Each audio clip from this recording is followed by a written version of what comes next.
Hello Stéphanie. Hello Bruno. Ce samedi matin, Marie-Amélie et Pierre-Yves confient leurs 5 enfants à un couple d'amis pour s'offrir une promenade matinale en couple. Allez-y, venez, on va rentrer. Allez-y, entrez. Hein. Pour eux, marcher côte à côte est une façon de se retrouver, loin de l'effervescence familiale.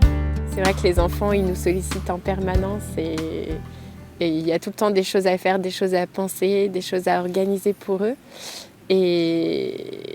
Et du coup, ça nécessite vraiment de se fixer l'objectif de prendre du temps et de passer du temps ensemble pour qu'on puisse savoir où on en est chacun et se réajuster.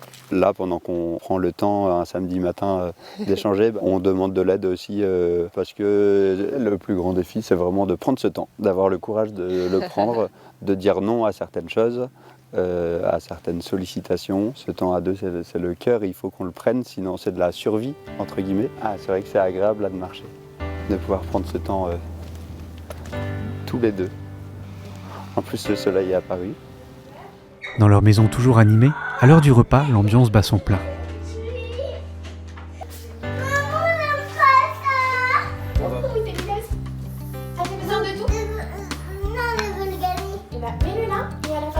Et après ce tumulte, le café partagé devient une pause précieuse, même brève, dans leur quotidien bien rempli. Le calme un peu après la tempête est très agréable. Le moment où les enfants sont couchés pour la sieste, où les plus grands lisent, c'est à la fois du calme pour eux et puis un temps vraiment pour se retrouver tous les deux. C'est indispensable de prendre ce temps-là qu'on ne l'a jamais en fait.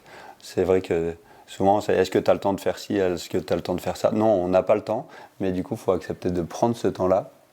C'est ça, d'en faire la priorité et de bloquer ce temps-là en priorité dans la journée. Et voilà, il y a certains jours où avec les impératifs du moment, il sautera, mais si on s'est vraiment dit que c'était la priorité, on arrive quand même le plus souvent à le prendre et ça nous nourrit pour le reste de la journée. S'accorder tous les deux, ça nous permet de mieux répondre aux demandes des enfants et puis ça nous permet d'être bien nous et du coup plus disponibles à leurs demandes et à leurs besoins. Il y a Victor qui va au judo. On t'emmène Augustin au bowling. Au bowling. Oui. Bon, ce soir, on est tranquille. C'est ça. Oui, mais sinon... Il n'y a rien de particulier. Au quotidien, c'est vrai que le réel, c'est que l'enfant prend bien évidemment énormément de place, ce qui est normal. Plus nos activités, notre travail, il n'y a plus beaucoup de place parfois pour construire le couple, pour fortifier le couple. Et là, le risque, c'est que le bateau du nous ne se construise pas. Et le grand risque, du coup, c'est quand l'enfant partira, quittera le nid, comment est-ce qu'on se retrouvera si on n'a pas construit ensemble ce couple? À toutes les étapes de la vie, se rappeler que le couple est premier, parce que c'est la voie qu'on a choisie. C'est une vocation de se marier, c'est un appel à dire oui, je veux vraiment que l'autre qu'on soit unis, qu'on fasse qu'une seule chair. Du coup, ça veut dire que je vais construire cette une seule chair. Et donc, dans le temps, je ne vais pas oublier de mettre des éléments qui font que je prends soin de cette communion, de cet amour. Il y a certains couples qui vont choisir dans le week-end, parce qu'ils ont quelqu'un qui peut les aider, de prendre 1 heure ensemble, d'aller se balader, des choses comme ça. Mais il y a aussi des couples qui, la plupart du temps, nous, on préconise une soirée couple par semaine. C'est très précieux parce qu'on sait que cette soirée-là, elle est réservée, elle est notée dans l'agenda. On soigne un peu ce temps, le temps à deux.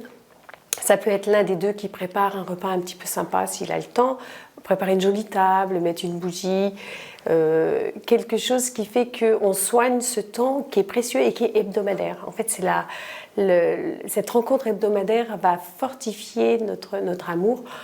Voilà, on peut prévoir aussi une sortie ensemble, faire une surprise à l'autre. L'amour donne des idées. Quand on aime, on trouve des idées et c'est assez sympa de faire des surprises à l'autre. Ça nourrit en fait l'amour. Donc le temps en couple, c'est quelque chose d'important. Et puis j'ai envie de dire, 1 fois par an, se ménager quelques jours seul en couple. Essayer de faire garder les enfants, d'avoir un week-end, si on peut un peu plus. Mais quelques jours où on est en vacances, où on peut se détendre ensemble, on peut aussi...